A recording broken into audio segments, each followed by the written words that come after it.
Está gravando. Compartilhar tela. Vamos para o próximo caso. Esse aqui é um caso interessante. Esse aqui... Fazer agora. Começar a trabalhar. Tem um microfone aberto aí. Deixa eu botar todo mundo mudo.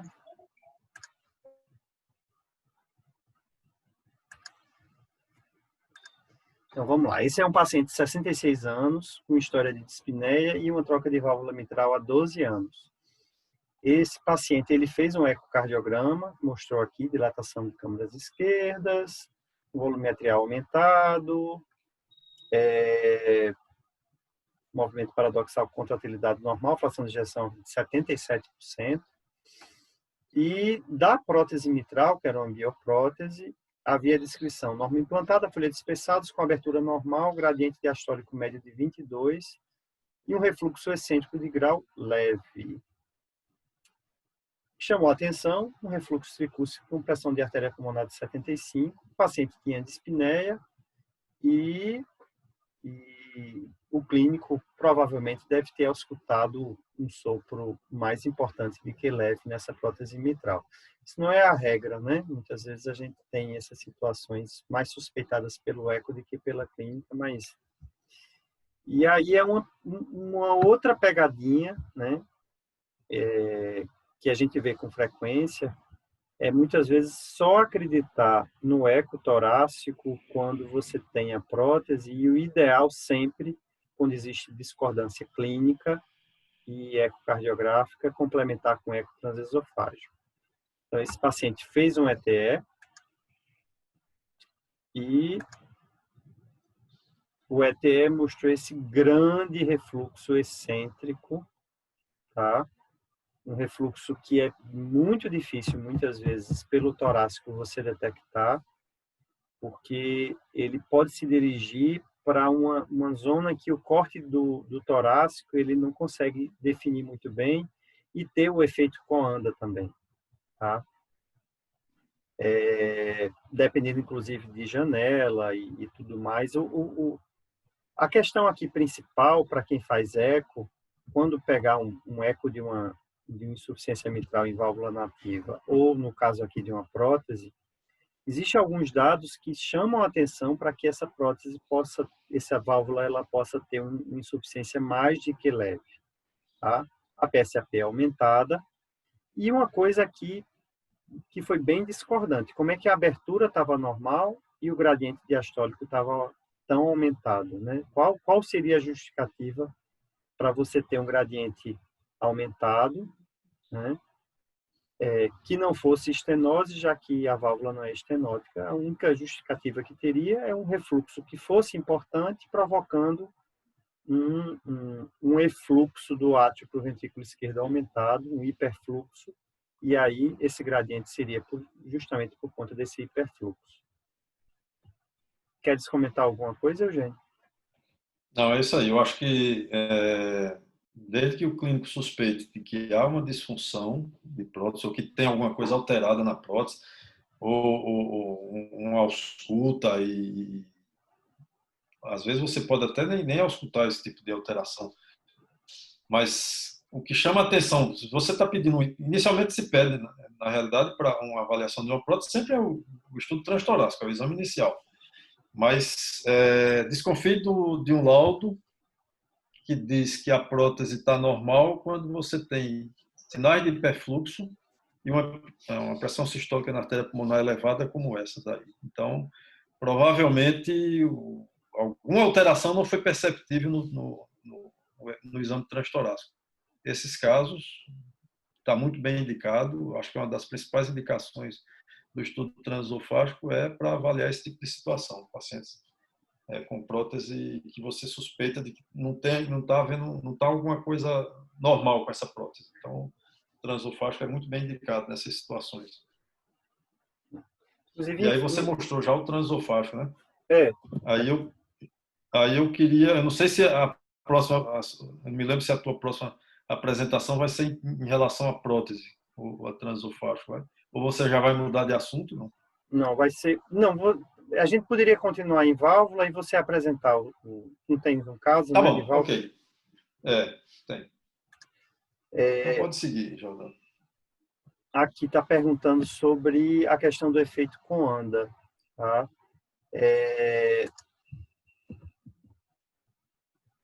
O efeito E Coanda é também justamente Edgar. isso, né? Isso. É quando você E Edgar tem... também está perguntando. Oi, pode falar, Jordão, desculpa. É assim, o efeito Coanda é quando o fluxo ele se adere, né, à parede atrial. Isso tende a subestimar o refluxo mitral quando você usa um critério de proporção entre o refluxo e o tamanho do átrio.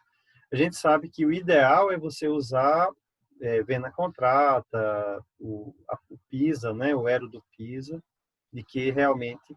O grande problema é que o Aero do PISA, quando o refluxo ele é muito excêntrico, ele se perde. Você não tem aquela superfície hemisférica e acaba sendo difícil você quantificar aí.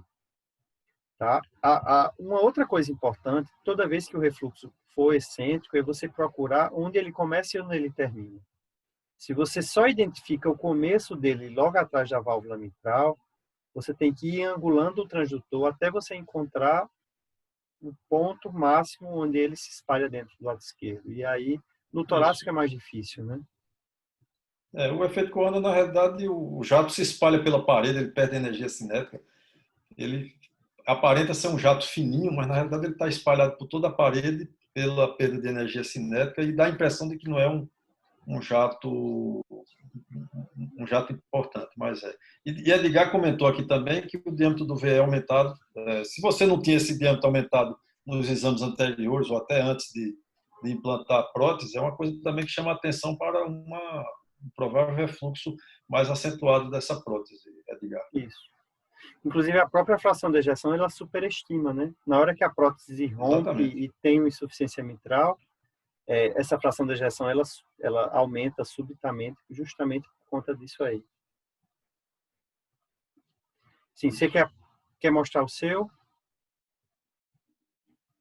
Vamos lá. Eu tenho que compartilhar aqui, né? Você tem que sair da sua. Deixa eu ver para onde é que está compartilhar o share. Pronto. Pode compartilhar.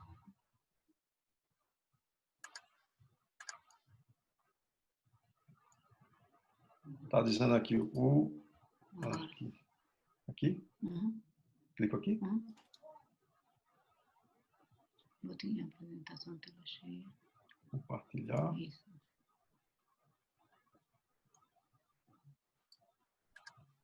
E agora? Peraí. Agora entrou aí? Deixa eu ver.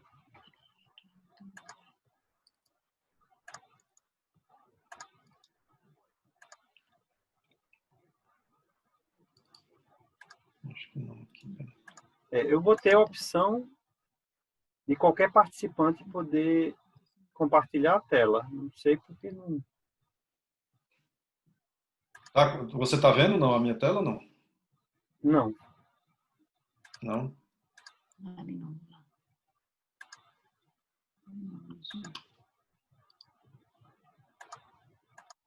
É a primeira vez que eu faço isso. E mais de um participante compartilhar. Eu acho até que você... para a gente vai perder tempo compartilhando e descompartilhando. Eu acho que talvez você deva seguir. Eu mostro, quando você terminar, eu entro com os meus pitfalls. Pronto, tá certo.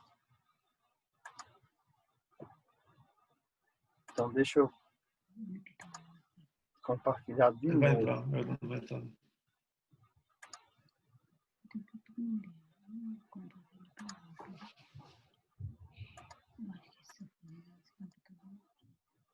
Pronto, outra situação que a gente vê com frequência é laudo de disfunção diastólica em situações em que é difícil, às vezes até impossível, dar diagnóstico de disfunção diastólica. E aí o mais correto nesses casos seria você dizer que não é avaliável a função diastólica nesse paciente. Isso. Tá? E aí as situações que a gente vê com mais frequência seriam as taquiarritmias atriais, a frequência cardíaca elevada ou dissociação AV, quando existe uma valvulopatia mitral, tipo estenose mitral ou insuficiência moderada ou importante, a própria prótese que funciona por ser restritiva, né? E em alguns casos de pós-transplante cardíaco, porque muitas vezes você tem dissociação. Existe, assim, uma controvérsia se mesmo nessas situações a gente pode ou não pode avaliar a função diastólica, já que você tem um Doppler tecidual. Por exemplo, na fibrilação atrial, você pode considerar só o Doppler tecidual e ver a onda L' e dizer se existe, pelo tamanho da onda L', ou não existe disfunção diastólica, né? Então, aqui a gente tem um Doppler de enchimento normal, assim, onda E e onda A. Se o paciente tiver, por exemplo, um FA, ele não vai ter a onda A, então você não vai poder saber se o paciente tem disfunção tipo 1, 3. Mas lembrar que mesmo na FA você tem a onda E' e você vai poder quantificar a onda E' para saber se existe um padrão mais restritivo ou não. Na prática, eu prefiro não avaliar. Em alguns casos, coloco sinais indiretos de disfunção diastólica ao Doppler tecidual. Eu não sei se você faz diferente, Eugênio. Eu faço isso, Jordano. Eu digo sinais de disfunção diastólica ao Doppler tissular. Mas, habitualmente, nessas situações, eu não avalio a função diastólica, não. Nessas situações em que você está mencionando aí, taquicardias, nas doenças valvares, próteses, eu não costumo avaliar. Agora, nas situações em que tem, vamos supor, um doente idoso, que tem hipertensão arterial ou que tem, digamos, uma hipertrofia miocárdica de outra causa, por uma estenose aórtica, e que você quer mencionar alguma coisa sobre a função diastólica, se tiver alteração só no Doppler tissular, eu costumo colocar sinais de disfunção diastólica ao Doppler tissular. Eu acho que alguns desses casos não se enquadram naqueles critérios de avaliação de função diastólica que estão descritos nos guidelines. Por que esses pacientes não teriam disfunção diastólica? Pois é. Se eles têm patologia para isso. Muitos deles, inclusive, com disfunção sistólica associada. Sim, então, sim. eu costumo mencionar quando não tem todos aqueles parâmetros do que os guidelines exigem, eu costumo mencionar isso, sinais de disfunção diastólica ao Doppler tissular, quando o Doppler tissular me indica alguma coisa alterada. A controvérsia é se o paciente, além de tudo, além de ter uma condição dessa, ele tem calcificação do anel mitral, né? Exatamente. E aí fica praticamente impossível pelo Doppler tecidual. Qualquer alteração do anel, né? Qualquer alteração do anel mitral dificulta muito a avaliação da função diastólica nesses pacientes. Mas assim, lembrando para os clínicos, é uma coisa que, infelizmente, a gente vê em muitos laudos, falsos diagnósticos de disfunção diastólica na presença de uma dessas condições aqui, e realmente não dá para fazer seguimento, não dá para você dar diagnóstico quando você tem isso aqui, né? Quando tem calcificação do anel mitral, eu, mesmo não tendo escrito em canto nenhum, eu às vezes coloco a amostra ali na porção mais basal do ventrículo esquerdo, parede lateral mais basal, para não ter tanta influência do anel mitral em si, e faço pelo menos uma análise segmentada da disfunção diastólica. Ao invés de analisar o anel como um todo, eu estou analisando ali um segmento. Mas isso não é válido porque você pode ter disfunção diastólica naquele local e não ter em outros segmentos, se o paciente tiver uma alteração segmentar, né? Uhum. Vamos lá. Ver se tem alguma pergunta. A outra grande dúvida, a insuficiência mitral funcional. Então, esse paciente aqui de 49 anos, um ventrículo de 66 por 55, 7,8 de parede e septo, uma fração de 34%, com volume atrial aumentado, hipocinesia difusa, movimento paradoxal do septo, e a descrição da válvula, uma descrição que, infelizmente, a gente vê em muitos laudos, uma descrição um pouco pobre, né? Folhetos espessados, coaptação incompleta, refluxo importante. Se a gente fosse apontar aqui a falha, existiriam várias, né? a descrição morfológica da válvula, o mecanismo desse refluxo importante, né? Porque existem pelo menos 2 grandes grupos, né, que a gente classifica a insuficiência mitral, seria a insuficiência mitral funcional e a insuficiência mitral orgânica. E num paciente com 34% de fração de ejeção, ventrículo grande, ele pode muito bem, mesmo tendo folheto espessado, ter um componente de insuficiência mitral do tipo funcional, né? E aí fica difícil se a gente não faz essa avaliação.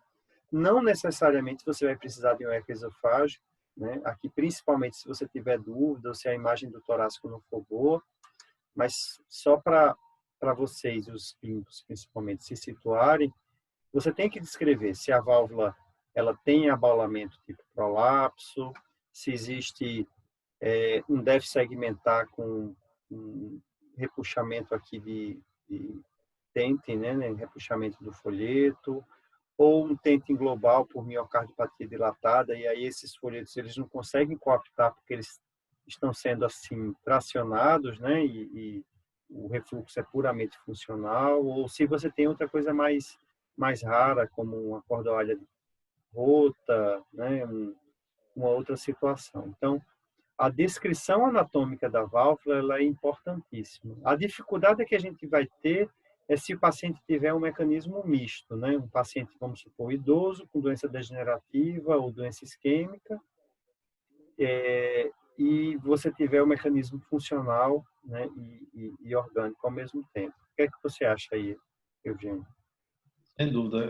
Um dos meus principais slides que eu vou mostrar refere-se exatamente à avaliação da insuficiência mitral funcional. E tem que ter cuidado com algumas medidas semi-quantitativas de análise da insuficiência mitral funcional, principalmente na medida do ERO, que costuma ser, você está vendo o exame, analisando, na sua análise subjetiva, você visualiza um refluxo mitral importante. Você está descrevendo, você está analisando que é funcional, porque tem um ventrículo dilatado, porque os folhetos da válvula mitral estão praticamente normais, porque tem sinais de deslocamento do plano de coaptação em relação ao plano do anel, ou seja, tem tethering, tem TENT. Eu vou explicar isso depois com imagens. E aí você, no mapeamento de fluxo aquoso, você não tem a menor dúvida de que o refluxo é importante. Quando você vai para a medida da área do orifício regurgitante pelo método de PISA,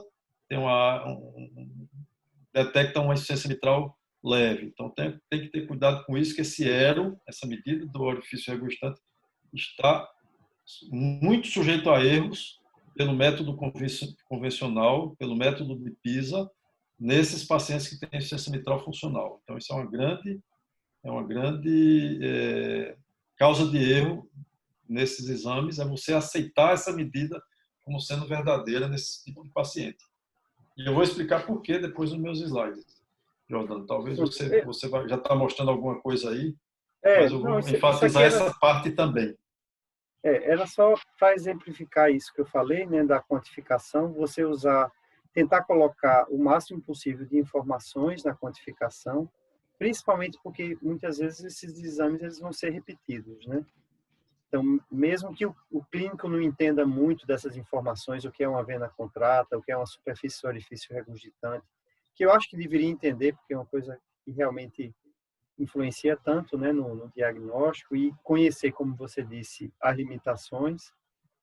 Mas se você, porventura, vai repetir esse exame, né, um paciente que compensa e você precisa fazer um exame de seguimento, fazer a análise sequencial de todos esses dados aqui acaba sendo bem interessante do que a análise isolada, né? Certo, com as devidas análises críticas, né? Se você puder disponibilizar isso, sem dúvida, para segmento é importante. Sim, sim. Às vezes o pessoal reclama que vem muita informação que o clínico não entende, mas muitas vezes eu estou jogando aquela informação no laudo para eu mesmo, quando repetir o exame, ter um critério para comparar, sabe?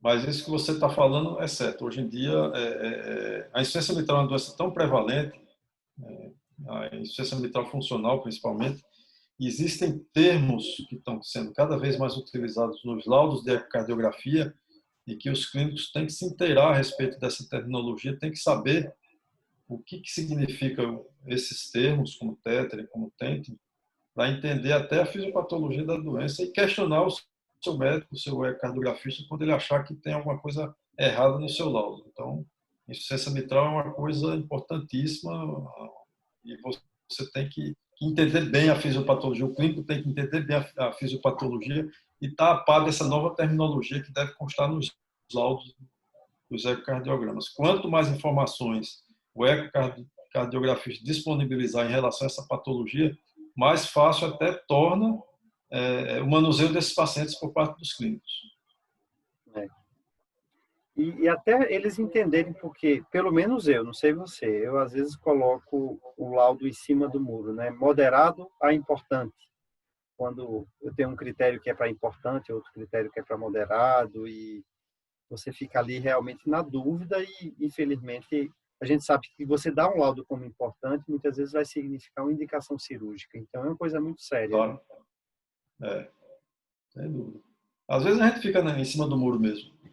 Coloca essa leva moderada, moderada é importante, isso aí faz parte. O próprio americano, não, mas às vezes a gente não... o próprio americano classifica 1, 2, 3 e 4, né? A 4 é que ele não tem dúvida que é importante. A 3, né? Insuficiência mitral grau 3, de repente poderia ser uma intermediária, a gente consideraria. Né? Você quer tentar fazer agora a apresentação? Eu acho que agora eu só vou ter... Deixa eu ver se eu consigo agora compartilhar, então. Então, deixa eu só parar aqui o compartilhamento. Pronto, está aparecendo.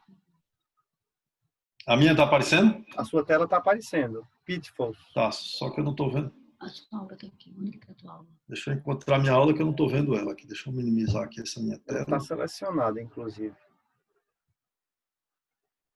Pitfall. Aqui. Espera aí, Jordan, deixa eu ver aqui como é que eu faço. Aqui. Está aparecendo aí? Está aparecendo o Internet Explorer. Insuficiência mitral? Não, está aparecendo vários arquivos, uma pasta com vários arquivos e selecionado o arquivo pitfalls.pptx. Eu acho que é o Windows Explorer. Pronto, entrou agora. Entrou, então estou trocando de computador agora. Pronto, entrou. Tá agora, na primeira. Pronto, ok. Então vamos lá. Então eu vou começar com a insuficiência mitral, já que foi o assunto que você terminou agora. E aí eu começo com duas imagens aí, vocês estão vendo. No lado esquerdo, dá para perceber, a gente percebe aqui que o ventrículo esquerdo é um ventrículo aumentado, o lado esquerdo é aumentado. Aqui a gente está na posição apical 4 câmaras. Existe um déficit difuso de contração ventricular, portanto a função sistólica desse ventrículo é reduzida. E você está vendo aqui no lado esquerdo, visualmente, não precisa de nenhuma medida para você dizer que essa insuficiência mitral é importante, concorda? Isso. E no lado direito da tela, você vê um jatinho bem pequenininho aqui, significando um refluxo mitral discreto. Tá? Na realidade, isso é o mesmo paciente. A imagem é a mesma, isso só foi um ajuste de ganho do colo que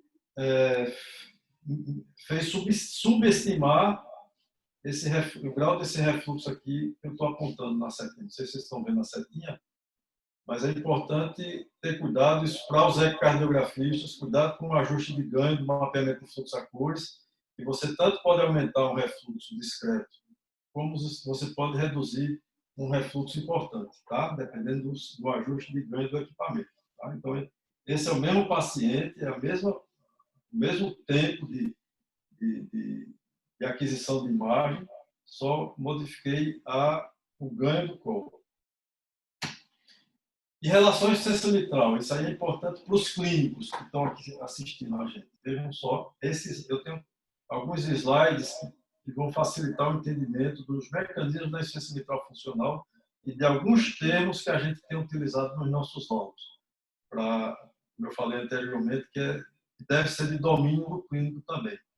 Nesse esquema aqui, a gente vê um ventrículo esquerdo normal.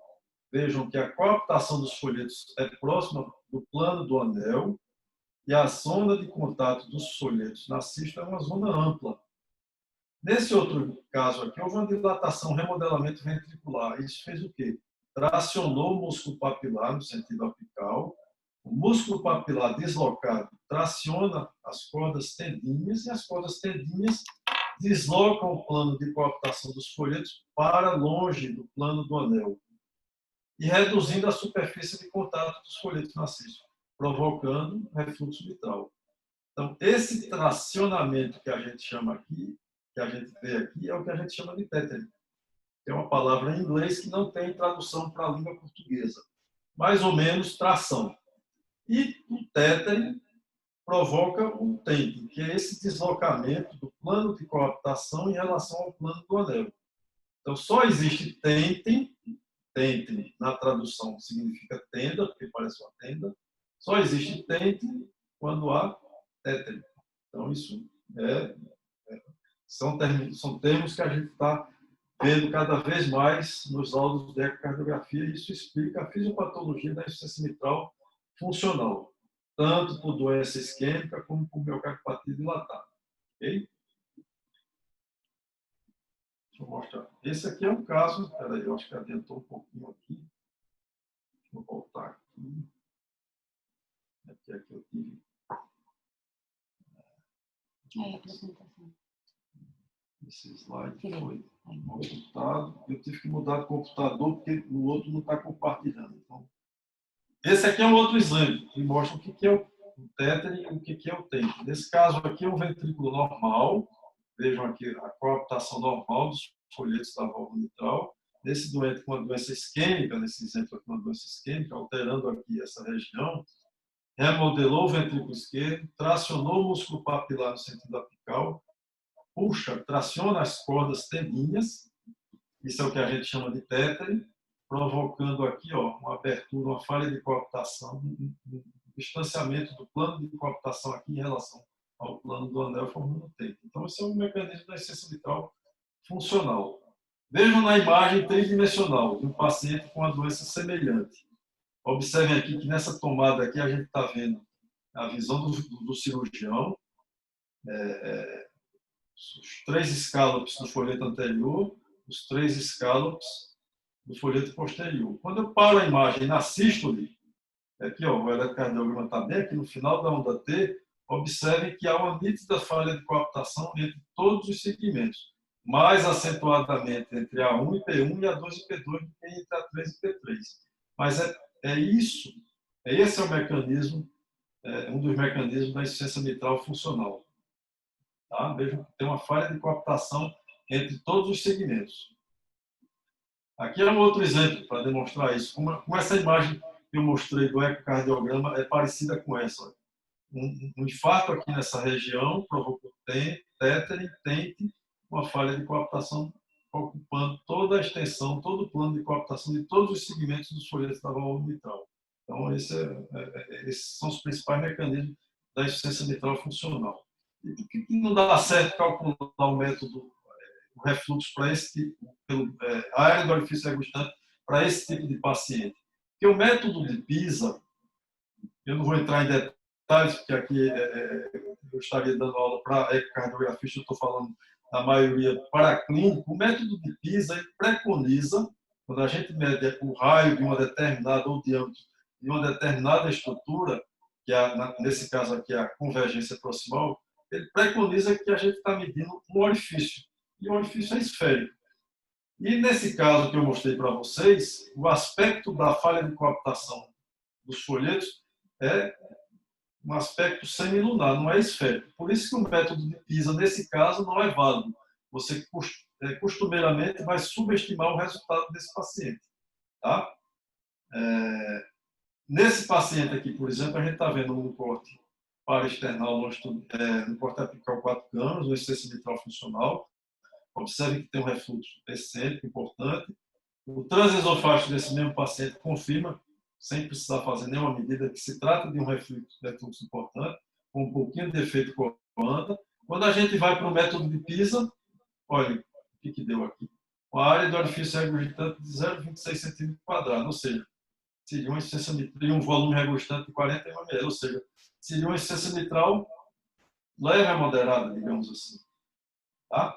Quando a gente vai para o tridimensional desse paciente, observe que o refluxo não é esférico na sua origem. Observe aqui a imagem sem o colo, que está o folheto anterior, o folheto posterior, o refluxo ocupando praticamente a extensão de todo o plano de coaptação dos folhetos. E quando a gente vai analisando com a imagem estática, virando a imagem, eu estou vendo aqui o refluxo, aqui a face atrial, e aí eu vou medindo, mudando a imagem, vou girando. Observe aqui, ó, na face ventricular, onde começa o refluxo, que aqui não tem nada de esférico aqui. Tá?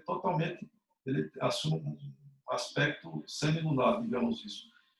Os equipamentos de ecocardiografia tridimensional dispõem de um software para a gente medir esse refluxo na origem. De modo que quando a gente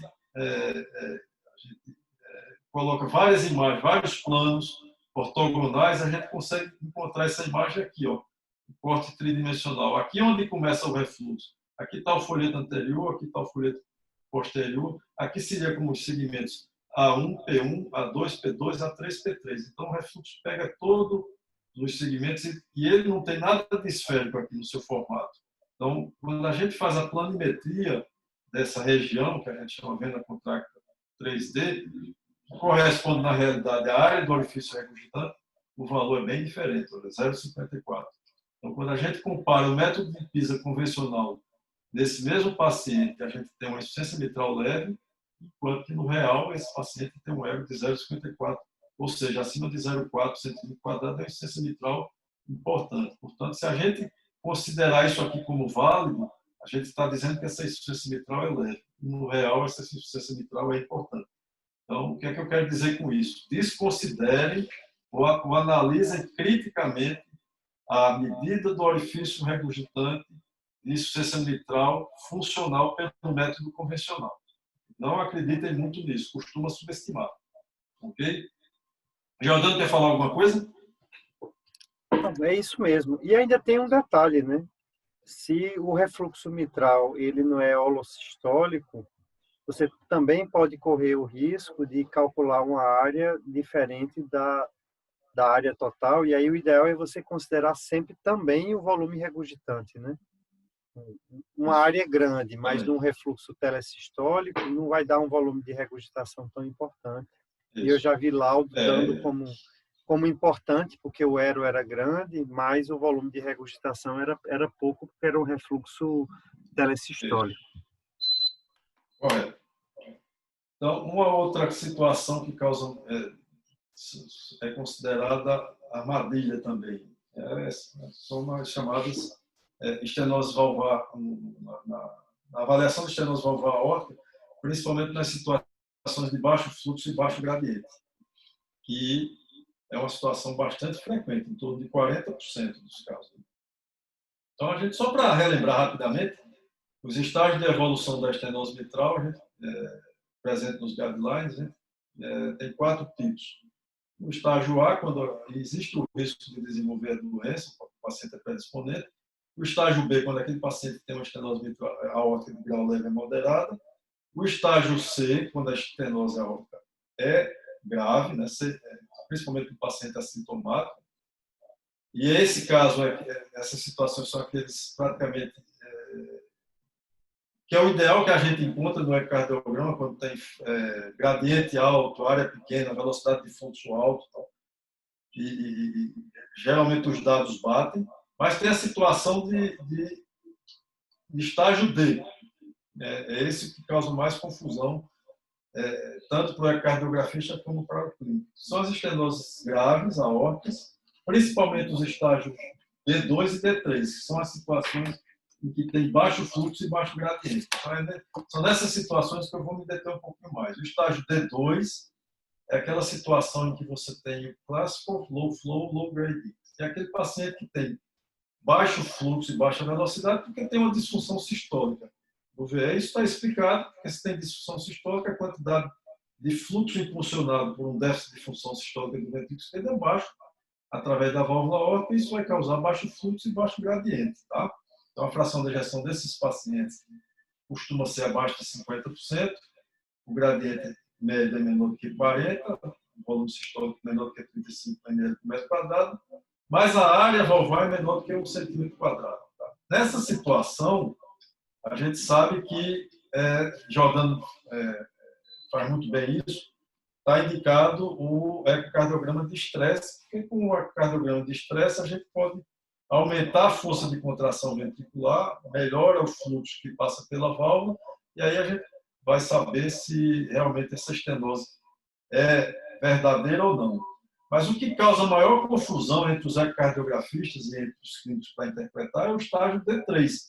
Quando o doente tem fração de ejeção normal, vejam só, que não tem déficit de função, mas o gradiente é baixo, o volume é baixo e a área sugere uma estenose aórtica importante. Então, essa é a situação de maior risco para o ecocardiografista. Eu já disse a vocês, cerca de 40% dos casos de estenose aórtica são nessa situação. Fração de ejeção normal, um gradiente baixo, com volume sistólico baixo, mas uma área de estenose significativa. Por isso que se chama paradoxal low flow, low grade. Então, quais são as causas dessa situação? Pacientes que têm taquicardia, pacientes que têm hipertensão arterial, pacientes que têm ventrículo com cavidade pequena, porque aí eles não têm um volume diastólico suficiente para aumentar o volume sistólico e, consequentemente, o gradiente. Esses pacientes geralmente têm hipertrofia importante das paredes do VE. São pacientes que têm disfunção diastólica do VE, e isso faz com que haja uma pré-carga reduzida. A disfunção sistólica... Eugênio, desculpa interromper, tá para cair a qualquer momento, tá? Se cair, a gente entra no mesmo link, tá bem? Tá bom, beleza.